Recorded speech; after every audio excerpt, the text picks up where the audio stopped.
Katalogisasi atau pengkatalogan menurut Sulistyo Basuki tahun 1991 berasal dari kata kataloging dan katalogiseren, yang artinya merupakan sebuah bentuk keterampilan yang ada dalam sejarah kepustakawanan dan sudah berusia berabad-abad. Fungsi katalogisasi adalah sebagai senarai inventaris dan sarana temu kembali buku. Tujuan dari adanya katalogisasi pada perpustakaan adalah untuk mencatat data buku, sehingga memudahkan serta mempercepat penemuan buku oleh pembaca. Di antaranya dapat melalui nama pengarang, judul, atau subjeknya. Menurut Sulistyo Basuki pada tahun 1991, bentuk katalog terdapat 5 macam, yaitu yang pertama katalog berbentuk kartu atau card katalog dengan ukuran 7,5 x 12,5 cm. Yang kedua yaitu katalog berbentuk lembaran-lembaran lepas yang dibendel menjadi satu setelah disusun menurut sistem tertentu atau shift katalog. Yang ketiga yaitu katalog berbentuk tercetak atau berbentuk buku atau print katalog.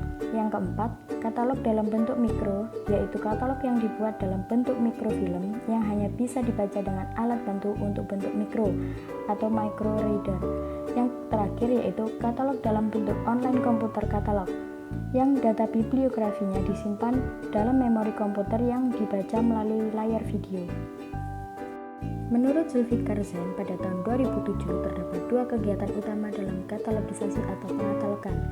Yang pertama yaitu katalogisasi atau pengkatalogan deskriptif, terdiri dari deskripsi bibliografi, penentuan tajuk entry utama dan tajuk entry tambahan. Yang kedua yaitu katalogisasi atau pengkatalogan subjek, terdiri dari klasifikasi dan penentuan tajuk subjek. Dalam proses pengkatalogan, seorang pengelola informasi harus menentukan terlebih dahulu tajuk yang ditambahkan pada deskripsi sebagai titik akses untuk temu kembali sebuah dokumen secara efisien. Seperti pada pemilihan tajuk entry utama dapat dilihat berdasarkan bentuk suatu karya.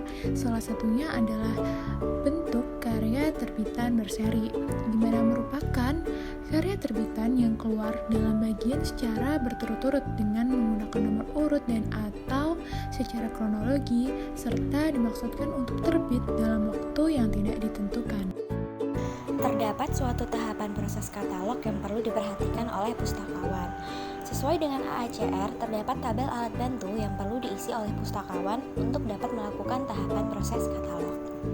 Lalu, bagaimana cara membuat katalog? Langkah pertama adalah identifikasi karya menggunakan tabel alat bantu identifikasi 8 area, kemudian sesuaikan dengan aturan AACR 2. Jika sudah, kita bisa mulai membuat katalog dengan merujuk pada alat bantu identifikasi 8 area yang sudah dilakukan sebelumnya. Langkah pertama yaitu menentukan tajuk entry utamanya terlebih dahulu. Karena karya ini merupakan karya hasil kongres yang diselenggarakan secara berkala, maka tajuk entry utama terletak pada judul kongres atau nama kegiatan tersebut, yaitu International Conference on Literature dengan nomor panggil INT. Untuk menekankan kegiatan yang dilaksanakan secara berkala, not tambahan diletakkan di bawah tajuk entry utama.